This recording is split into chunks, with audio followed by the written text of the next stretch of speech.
Modern women, why do they not believe that it's okay to date a man who is potential or has potential? So you can say that you're gonna make those six figures, but if the actions don't match the words, then you are never going to make those six figures. You ain't got your six figures. It's like, hey, but together we got four knees and we can pray and we can make this thing work. It's not that I just saw the potential. I knew that I had the potential to call him to that place.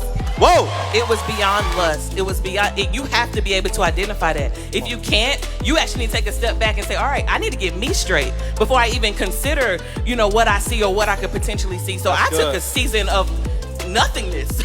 I was completely celibate. I was spending time with God. I had my life straight, and I knew that I could hear my Father clearly. So when he said that is what I need for you to not pursue, but to encourage and to allow me to work through you to better this individual, it was clear to me. It wasn't a happenstance or, well, I do like him and he's cute, and it was beyond the natural things. It was all spiritual. But we really have to just make that commitment to ourselves before we even try to find our other half or better half. Be whole.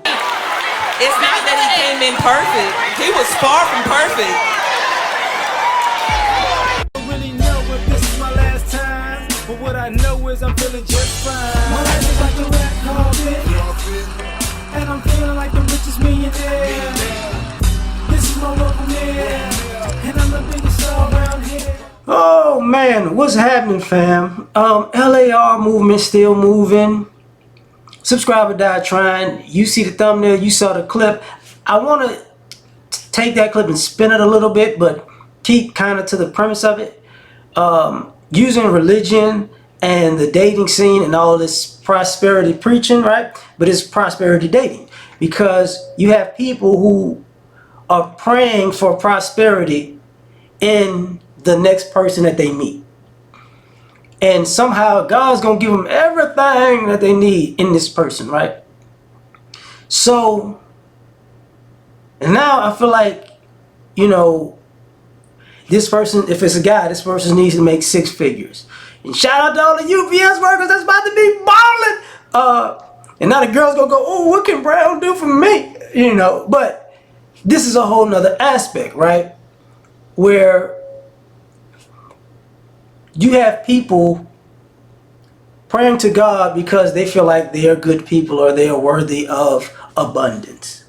And because they are worthy of abundance, God should send them a man to give it to them. And I think part of the issue of the lack of respect is, say God sends you somebody like that. God never told you they was going to send you somebody altogether, but that's the potential part, right? And I get it's probably a bad idea to date on potential, because we assign potential to people when they're not actually doing the things that can fulfill their potential. And the people who are doing the things that can fulfill their potential, we kind of overlook them. So we do it kind of wrong.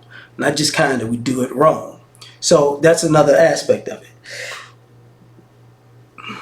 But let's just add to this equation that at some point, you got to look into the mirror and say, if I'm praying to God for this person to come into my life and do all these great things, how great am I of a person right now? Because what people are actually asking for is a complete, utter mismatch. I want a great person when I'm average. I want an excellent person when I'm below average. You get what I'm saying? So, and then hit them with the term, we're unevenly yoked. If two average people get together, somehow they're unevenly yoked. It's like, no, that's it. That's why, and I'm glad they're having these conversations and they're taking them to kind of church environments. But at the same time, I got to say, y'all disrespected Kevin Samuels when he was living for basically having these conversations, and now all of a sudden all of these groups of people are having these conversations and then just acting like, so should we hate y'all too? Should we hate on y'all the same way? Right? But when I say having the conversations, having them publicly so you can see who you're talking to and you can see what they're talking about and see if they actually match what they're looking for. and I might be a little bit biased, but I know this exists. Don't get it twisted. Guys aren't actually praying for prosperity. They're praying for beauty sometimes and freakiness, and sometimes it's hard. We stop that prayer thing because it's wrong. God, let me get a long hair, thick red bone. Open. Oh, that's not a prayer I should be saying. Lord, I'm sorry. You know. So you started realizing, okay, it's not a good idea.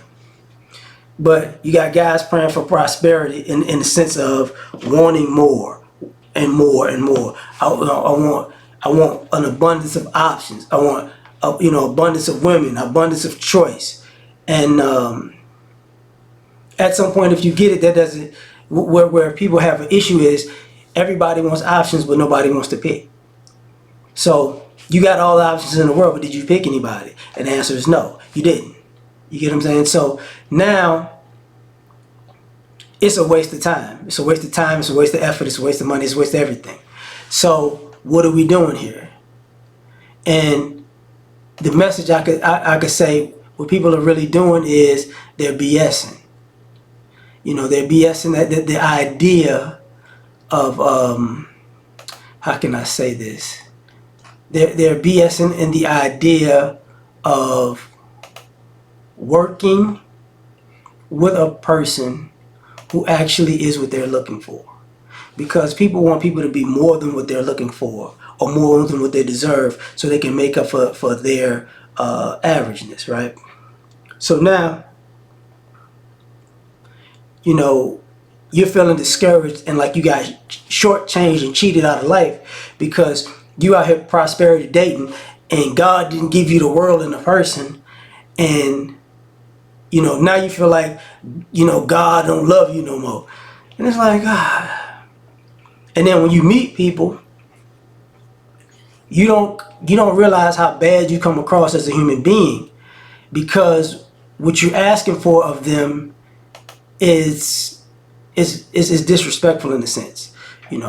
Like they had a little skit with the guy and the woman on a date, and he got a black man margarita. That's sassy, ain't it? What do you do for a living? I work in insurance. That's sassy, ain't it? It's like, okay, so you ask for a man, you get a man, and now all of a sudden you're gonna sassy him to death and the date's over, right? And then these men meet, you meet these guys, you meet these type of people, and they leave your life, and you're not realizing it's you at first. And then after a while goes by, years go by, now you're sitting in the house singing Bilal, what is it? Will you call, ring my phone? Girl, I hope you did not forget me. I can't eat and I can't sleep, and I won't until I hear your voice. When will you call? And you just sitting there. I'm praying for this. I'm Lord, send me another one. No notice, no letter. You just packed yours and left. I deserve better. I treated you like no one else. How could you? You know I love you, and you know this love was true. And now we're through. And what am I to do? Gotta start a new life without you. And now you're all alone, crying in the car, crying, Lord have mercy, somebody take me out, Jesus, take me out, Jesus, take me out. Because you're out here prosperity dating. Shouldn't be listening to Bilal. You should be listening to gospel music, but I should have said smoking awful, right? Not another second, not another minute, not another hour, another day. Please give me a man who makes 6 figures so he can pay the way. You know what? I quit. Like, share, subscribe, or die trying. Tell me what you think. Catch y'all on the next one. Peace. All I ask is when you lay your head on that pillow at night, I gave you everything I had.